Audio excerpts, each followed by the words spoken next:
우크라이나는 로봇전의 강자가 되었습니다. 이것은 의심할 여지 없습니다. 우크라이나 로봇 군대가 계속 커지고 있습니다. 점점 강해지며 우크라이나가 러시아와의 전쟁에서 승리하는데 중요한 역할을 합니다. 푸틴이 침공했을 때 아무도 이런 일이 일어날 거라고 예상하지 못했습니다. 인간과 기계의 전쟁이 될 것이라고 예상됐던 이 전쟁은 완전히 변했습니다. 이제 우크라이나를 위해 가장 중요한 일을 하는 것은 인간조차 아닙니다. 수치가 나왔습니다. 지상 로봇들이 우크라이나를 위해 그 어느 때보다 더 활약하고 있습니다. 또한 미국의 저명한 관리가 미국 군대가 우크라이나의 행보를 따르지 않는다면 큰 실수라고 밝혔습니다. 7월 9일 보도에 따르면 유로마이단 프레스는 우크라이나 지상 로봇들이 6월 러시아와의 전쟁 이후 가장 많은 임무를 수행했다고 전했습니다. 이 놀라운 로봇들은 보급품과 장비를 운반하는 것부터 병사들을 후송하고 심지어 일부 경우에는 러시아 진지에 대한 공격까지 수행하면서 전선 곳곳에서 흔히 볼 수 있는 존재가 되었습니다. 우크라이나 국방부에 따르면 우크라이나의 지상 로봇들은 6월 한 달 동안 16,600건이 넘는 물자 수송 및 후송 임무를 수행했다고 합니다. 우크라이나 국방장관 미하일로 페도로프는 로봇이 군인 대신 임무를 수행할수록 더 많은 생명을 구할 수 있다고 설명합니다. 저희도 더 잘 표현할 수 없을 것 같습니다. 하지만 6월 한 달 동안 우크라이나 지상 로봇 임무의 엄청난 수보다 더욱 놀라운 것은 이런 로봇 임무가 급격히 늘고 있다는 점입니다. 정리해보면 이렇습니다. 1월에는 지상 로봇들이 7,511회의 임무를 수행했습니다. 2월에는 그 수치가 7,960으로 증가했습니다. 그리고 3월에는 9,072회, 4월에는 11,028회, 5월에는 14,059회의 임무가 있었습니다. 6월에는 우크라이나가 월간 임무 수에 2,500회를 추가했는데 이는 러시아를 걱정하게 만들 수밖에 없습니다. 우크라이나가 이 추세를 계속 이어간다면 곧 전선에서 병사들이 수행하는 군수 임무는 사라질 것입니다.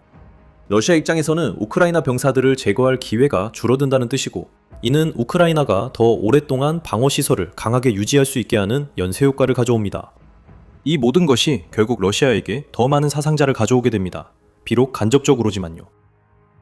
이 모든 것을 종합하면 우크라이나의 지상 로봇은 6월의 5월보다 18.6% 더 많은 임무를 수행했고 1월 이후로 그 성과가 2배 이상 증가했다는 것입니다. 6월 수치는 올해 첫 달에 비해 122% 더 높습니다. 2026년 상반기 동안 우크라이나의 로봇들은 총 66,300건이 넘는 임무를 수행했습니다. 그리고 이제 우크라이나는 단순한 목표를 가지고 있습니다. 병사들을 지상 로봇으로 교체해서 앞으로는 모든 전선 물류 임무를 로봇이 100% 수행하도록 하는 것입니다. 국방부 고문 세르이 부즈크레스노프는 이제 우크라이나를 맡고 있는 유일한 것은 하드웨어가 아니라 연결성이라고 말합니다. 드론 전력의 잠재력을 최대한 발휘하려면 우크라이나는 지형, 수목대, 도시 인프라가 지상 로봇을 작동시키는 신호에 가하는 장애를 극복해야 합니다.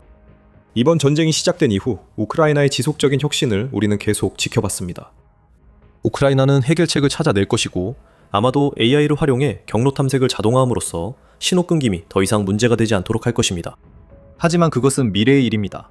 현재 우크라이나가 지상 로봇을 최전선 전략의 핵심으로 삼기 위해 전적으로 집중하고 있다는 점만은 확실합니다. 이것은 국방부만의 주장이 아닙니다. 우크라이나 군인들 역시 로봇이 가능한 곳에서는 자신들을 대체하도록 전적으로 찬성하고 있습니다.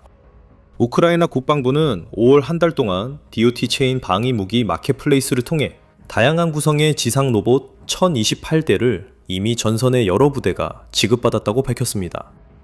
이 마켓플레이스가 중요한 이유는 포인트 제도로 운영되기 때문입니다. 군인들은 드론으로 전과를 올리거나 지상 로봇 작전 수행 등 다양한 업적으로 포인트를 받습니다. 그리고 이 포인트를 전선에서 자신들이 가장 필요하다고 생각하는 시스템으로 교환합니다. 즉 1028대 지상 로봇 전달만 의미하는 건 아닙니다. 이건 최전선의 군인들이 필요해서 직접 선택한 1028대의 로봇이라는 의미입니다. 그리고 여기에 더해서 유로마이단 프레스에 따르면 군인들 이 마켓플레이스에서 총 3062대의 지상 로봇을 주문했으며 이는 4,660만 달러의 가치를 나타냅니다. 다시 말해 지상 로봇이 최전선 임무를 대신하도록 하려는 국방부의 추진은 바로 이 로봇들이 대체하고 있는 군인들에 의해 지지받고 있다는 뜻입니다. 이것은 사람들이 로봇이 와서 일을 대신해 주길 바란 첫 사례일 수 있습니다. 목표는 모든 최전선 물류를 로봇이 처리하는 것입니다. 이 목표는 우크라이나 군인들로부터 전폭적인 지지를 받고 있습니다. 미국에서는 한 남성이 이제야 미국이 우크라이나의 드론과 로봇 혁명에 진지하게 주목해야 할 때라고 분명히 밝혔습니다. 우크라이나가 이룬 모든 성과의 효과에 충격을 받은 린지 그레이엄 상원의원은 7월 10일 미국이 우크라이나와 협력하여 이 나라의 점점 더 커지는 드론 및 로봇 전문성을 활용하지 않는 것은 큰 실수가 될 것이라고 언급했습니다. 이 발언은 린지 그레이엄이 우크라이나를 방문해 드론 제조업체 스카이폴의 생산 시설을 홍보할 때 나왔습니다. 오늘 저는 지구상 그 누구보다도 훨씬 더 앞선 기술을 생산하는 엄청난 생산 능력을 갖춘 최첨단 기업을 방문했습니다. 린지 그레이엄은 필요는 발명의 어머니라고 말한 뒤 미국에 대한 경고를 덧붙였습니다. 미국이 드론 분야에서 우크라이나와 협력하지 않는 건 큰 실수라고 봅니다. 그레이엄은 우리가 우크라이나를 도왔기에 그들도 기꺼이 돕고 싶어 한다고 말했습니다. 이 이야기의 이 부분에는 안타까운 후일담이 있습니다. 7월 12일 그레이엄 상원의원이 짧고 갑작스러운 투병 끝에 세상을 떠났다는 소식이 전해졌습니다. 자세한 내용은 아직 전해지고 있지만 그레이엄은 우크라이나를 방문해 볼로디미르 젤렌스키 대통령을 만난 뒤 막 귀국한 상태였습니다. 그는 스카이폴 시설을 둘러보고 미국이 우크라이나의 드론 및 로봇 혁명에 동참해야 한다고 촉구하기도 했습니다. 미국 대통령 도널드 트럼프에게 진정한 미국의 애국자로 칭송받은 그레이엄은 사실상 마지막 메시지에서 우크라이나가 하고 있는 일이 특별한 것이며 미국 군대도 동참해야 한다고 전했습니다. 그것은 슬픈 충격이지만 어쩌면 미국이 우크라이나가 예상했던 것보다 훨씬 더 가치 있는 파트너가 되었다는 사실을 깨닫게 만들 수도 있습니다. 지상 로봇은 그 파트너십이 미국의 매우 소중한 이유 중 하나에 불과합니다. 우크라이나는 매일같이 자국의 기술 발전이 러시아로부터 주도권을 빼앗을 수 있게 해주고 있음을 보여주고 있습니다. 러시아의 직종에 보면 우크라이나 지상 로봇이 전선에서 활약하는 동안 러시아 병사들도 자신들을 지원해줄 비슷한 수단을 간절히 바라고 있을 것입니다. 우크라이나는 전선의 물류를 로봇으로 처리하고 있습니다. 반면 러시아는 푸틴이 병사들에게 죽음의 행군을 명령하면서 러시아 병사들은 모든 일을 수작업으로 해야만 합니다. 이로 인해 그의 군대는 큰 피해를 입고 있습니다. 하지만 그 이야기를 더 깊이 파고들기 전에 여러분은 지금 밀리터리 쇼를 시청하고 계시다는 점을 상기시켜드립니다. 이 영상에서 인사이트를 얻고 계시다면 구독 버튼을 눌러 앞으로 올라올 영상도 놓치지 마세요. 여러분을 헤르손 최전선으로 안내합니다. 그곳에서 유나이티드 24 미디어는 러시아 군인들이 최전선에 도달하기 위해 10km가 넘는 거리를 강제로 행군하고 있다고 보도했습니다. 하지만 푸틴 군대의 문제는 드론이 들끓는 살상구역을 행군하는 것만이 아닙니다. 그 병사들은 헤르손 영토를 둘러싼 전투가 격화 중인 드니프로 축선에 도달하려고 탄약과 보급품을 들고 직접 걸어가야 합니다. 이러한 물류적 어려움은 우크라이나 군이 러시아 군이 힘겹게 지나가야 하는 더 넓은 영토까지 살상구역을 확장하면서 더욱 심화되고 있습니다. 이 사실은 우크라이나 제34 독립해병여단 대변인인 세르히 사하열프에게서 나온 것입니다. 우리는 강력한 통제권을 확립해 매일 살상구역을 확장하고 있습니다. 지도를 보면 코스토로조바, 라덴스크, 러시아군은 이제 안전하지 않습니다. 우리는 어디서든 그들을 찾아내 파괴할 수 있습니다. 우리가 주도권을 잡았다고 사하예프가 말했습니다. 그는 우크라이나군이 전선에서 무엇을 보는지 설명하기 전 이 말을 했습니다. 러시아군은 더 이상 차량으로 그들의 진지에 도달할 수 없습니다. 그들은 탄약과 보급품을 직접 들고 11km를 걸어서 보병이나 포병 진지에 도달해야 합니다. 여기서 우리는 치명적인 대조를 봅니다. 우크라이나는 과거에 이런 임무를 수행했던 병사들을 이동 중에 발견하기 어려운 로봇으로 대체하고 있습니다. 이 로봇들은 우크라이나를 지탱하는 현대화된 물류 네트워크의 일부가 되었습니다. 러시아의 대응은 언제나 그렇듯이 병사들을 총알바지로 보내는 것입니다. 러시아는 로봇 분야에서 우크라이나와 맞설 수 없기 때문에 탄약과 보급품을 병사들에게 짊어지게 하고 그들을 사살 구역을 통과해 행군하라고 명령합니다. 그 병사들은 짊어진 짐 때문에 움직임이 느려지고 우크라이나에 늘 떠있는 드론에 쉬운 표적이 됩니다. 병사가 발견되는 즉시 모든 게 끝입니다. 그들은 드론 공격에 의해 죽거나 공격에서 살아남을 가능성이라도 있으려면 짐을 버리고 달아나야 합니다. 어느 쪽이든 러시아 전선 군수 지원은 붕괴됩니다. 우크라이나가 잘 쓰는 기술에 투자하지 않은 것이 푸틴의 실패이자 그 이유입니다. 전선의 결과가 모든 것을 말합니다. 우크라이나가 지상 로봇 기록을 세운 6월, 러시아도 암울한 기록을 세웠습니다. 39,490명의 전투 사상자. 우크라이나는 한 달 5만 명 목표에 근접하고 있습니다. 페도로프와 젤렌스키는 이 수치가 푸틴이 시작한 전쟁을 병력 충원 측면에서 감당하기 어렵게 만든다고 말합니다. 러시아는 물류 문제 해결책을 찾지 못하고 있습니다. 니가는 푸틴의 군대가 보급품과 탄약을 필요한 곳에 전달하기도 전에 산산조각 나는 곳이 전선까지 몇 킬로미터만이 아니라는 점도 덧붙였습니다. 우크라이나가 드론의 사거리를 확장함에 따라 러시아군의 20에서 70km 후방의 군수 지원은 러시아에게 점점 더 비용이 많이 들고 위험해지고 있습니다. 우리는 헤르손에서 차량이 부족하다는 언급도 있었습니다. 우크라이나 국가방위대 대변인인 루슬란 무지추크는 같은 일이 우크라이나 전역에서 일어나고 있다고 밝혔습니다. 무지추크에 따르면 러시아의 보급 호송대는 이제 과거의 일이 되었으며 러시아가 할 수 있는 최선은 보통 한 대의 차량에 불과해서 우크라이나 드론의 명백한 표적이 된다고 합니다. 우크라이나는 러시아 탄약과 연료 저장고 공격 범위를 30km 확장했습니다. 그리고 이제는 매달 이런 표적을 190곳 이상 공격하고 있습니다. 전선을 훨씬 넘어 50에서 200km 범위까지 들어가면 비슷한 파괴가 일어나고 있는 것을 볼 수 있습니다. 애틀랜틱 카운슬은 우크라이나의 또 다른 로봇 혁신인 중거리 드론이 전선 뒤에서 러시아가 안정적인 물류망을 유지하는 것을 거의 불가능하게 만들고 있다고 지적합니다. 그 드론들은 러시아가 점령지에 구축한 물류 경로를 이용하는 트럭들을 공격하고 있습니다. 그 드론들은 러시아가 전선에서 공격을 조직하기 위해 구축한 방공망, 드론 발사기지, 그리고 지휘 통제소를 파괴하고 있습니다.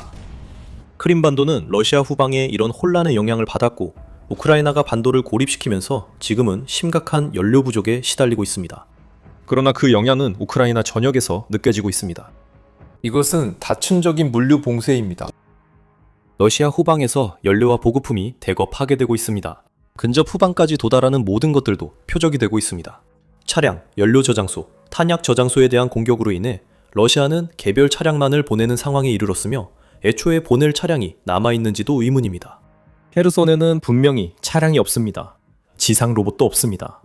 러시아 병사들은 탄약과 보급품을 10km나 옮기며 대부분 결코 도달하지 못할 전선까지 이동해야 해 살상지대에서 느린 표적이 됩니다. 우크라이나의 드론들이 필요한 곳까지 화물을 운반하기 훨씬 전에 처리할 것입니다. 러시아의 군수 지원 방식은 우크라이나가 최전선에서 지상 로봇을 잘 활용하는 것에 비해 매우 구식으로 보입니다.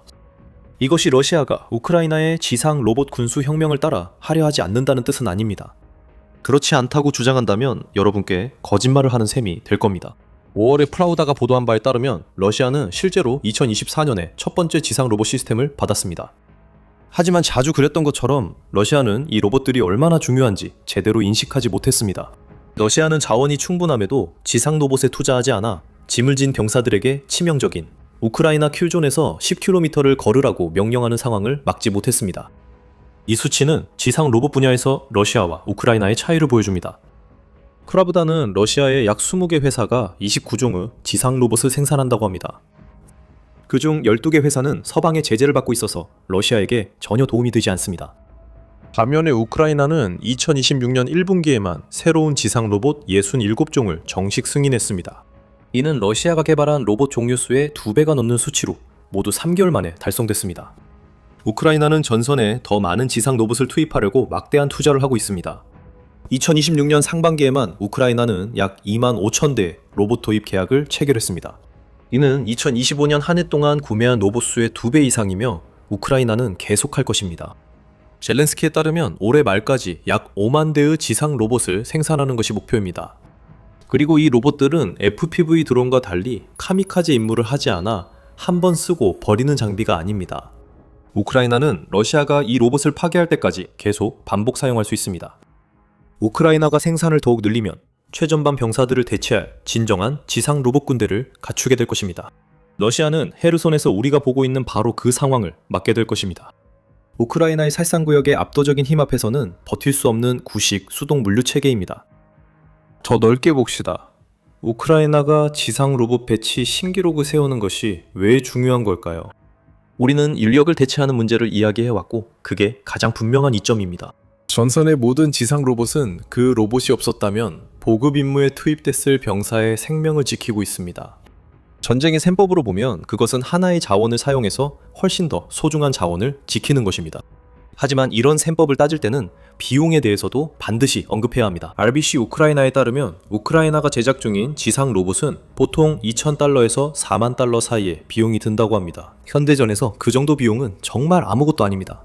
특히 보급품 운반, 장병 이송부터 지뢰 설치, FPV 드론 발사, 심지어 자체 타격 임무까지 수행할 수 있는 플랫폼이라면 더욱 그렇죠. 간단한 계산을 해보면 우크라이나는 2026년에 지상 로봇에 1억 달러에서 20억 달러 사이를 지출할 것으로 보입니다. 하지만 이런 로봇들이 수많은 임무를 수행하고 그 과정에서 생명을 구한다면 10억 달러 이상의 투자가 충분히 타당해집니다. 특히 러시아가 병력과 장비로 장악하려는 전선을 지상 로봇이 완전히 재정의하고 있는 모습을 보면 더욱 그렇습니다. 현재 러시아는 두 가지 모두 부족한 상황이기 때문에 우크라이나가 지상 로봇으로 전환하는 것이 더욱 중요해지고 있습니다. 젤레스키는 이미 이 기술이 병사들의 생명을 구하는 다음 큰 도약이라고 말했으며 그가 의미하는 바는 간단합니다. 우크라이나도 인력 부족 문제를 겪고 있으며 이 로봇들이 그 문제를 해결하는 데 도움을 주고 있습니다. 4년이 넘는 전쟁 끝에 우크라이나는 병력 모집에 어려움을 겪고 있습니다. 롱워 저널에 따르면 징집 회피와 무단 이탈 사례가 증가하고 있습니다. 우크라이나는 이 문제 해결에 힘쓰고 있습니다. 신규 입대자가 맡게 될 역할에 따라 10개월에서 24개월까지 3가지 유형의 군복무 계약을 도입하는 계약 개혁이 시행되었습니다. 그리고 돌격보병의 급여는 월 약 6,700달러로 인상되었으며 이는 우크라이나 평균 월급의 약 10배에 해당합니다. 새로운 유예 제도는 또한 군인들이 계약이 종료된 후에는 향후 동원에서 보호받을 수 있도록 합니다. 우크라이나는 여전히 인력 문제를 겪고 있습니다. 이러한 문제를 해결하는 것이야말로 전쟁이 2026년 이후까지 장기화될수록 지상 로봇이 맡게 될 핵심 역할일 것입니다. 이 로봇 중 가장 저렴한 것은 돌격병 월급의 3분의 1도 안 됩니다. 우크라이나가 투자를 안 하는 건 어리석습니다. 그리고 이 로봇들이 투입되면 많은 병사들이 로봇을 원격으로 조종하면서 전선 뒤에서 비교적 안전하게 머물 수 있습니다. 병사들의 위험은 줄어들고 우크라이나의 물류는 더 좋아집니다. 결국 이것이 2025년에 우크라이나의 지상 로봇 산업이 전년 대비 488% 성장하며 폭발적으로 성장한 이유입니다. 그리고 그 성장은 계속되고 있습니다. 보병이 사라지는 것은 아닙니다. 우크라이나가 영토를 되찾으려 할 때마다 여전히 보병이 필요합니다. 지상 로봇과 함께 공중 드론까지 투입하더라도 상황은 마찬가지입니다. 하지만 이 새 세대 기계들은 보병이 임무를 훨씬 쉽게 수행하게 해줍니다. 지상 로봇은 보급품 전달과 부상자 후송을 맡고 드론은 요새와 진지에 있는 러시아 병사들을 공격합니다. 과거에는 보급병이 직접 물자를 나르고 병사들이 건물에서 건물로, 참호에서 참호로 이동해야 했던 수작업 과정이었지만 이제는 위험을 줄이기 위해 그 과정이 간소화되었습니다. 우크라이나가 통신과 신호 문제를 해결하면 지상 로봇의 중요성이 더 커질 것입니다. 메시 네트워크가 해결책으로 제안되며 판도를 바꿀 수 있습니다. 아직 발전이 완전히 이루어지지 않았지만 우크라이나 지상 로봇은 이미 판도를 바꾸고 있습니다. 우크라이나 로봇 군대가 6월 임무 수행수에서 기록을 경신했습니다. 이는 6개월 연속 기록을 경신한 것입니다. 그리고 7월도 또 한 번의 기록 경신의 달이 될 것이라고 확신합니다. 8월도 마찬가지입니다. 이제 이해하셨죠? 우리가 이야기하는 지금 이 순간에도 우크라이나에서는 로봇 혁명이 일어나고 있습니다. 러시아는 따라가지 못하고 있습니다. 러시아 군인들은 죽음을 향해 나아가고 우크라이나 로봇들은 우크라이나가 전쟁에서 승리하는데 제 몫을 할 순간을 앞두고 있습니다. 혁신은 우크라이나가 하는 모든 일의 중심에 있습니다. 때로는 우크라이나가 예상치 못한 무기를 완벽한 살상 무기로 만들기도 합니다. 지뢰를 실은 지상 로봇부터 러시아 함선을 파괴하는 해상 드론까지 다양한 종류를 봤지만 최근까지 울타리 기둥만은 보지 못했습니다. 네, 맞아요. 울타리 기둥입니다. 우크라이나가 단순하지만 강력한 신무기를 개발했습니다. 자세한 내용은 영상에서 확인하세요. 이 영상이 재미있으셨다면 우크라이나의 대러 전쟁 수행 방식의 최신 동향을 분석하는 더 밀리터리 쇼 구독도 잊지 마세요. 항상 시청해주셔서 감사합니다.